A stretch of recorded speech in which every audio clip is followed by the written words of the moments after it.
ॐ सोमनाथाय नमः। ॐ मल्लिकार्जुनाय नमः। ॐ महाकालेश्वराय नमः। ॐ ओंकारेश्वराय नमः। ॐ वैद्यनाथाय नमः।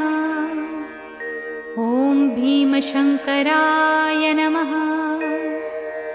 ॐ रामेश्वराय नमः।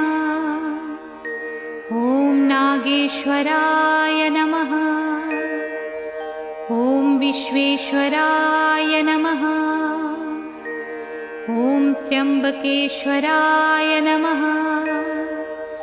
ॐ केदारेश्वराय नमः। ॐ भुस्मेश्वराय नमः।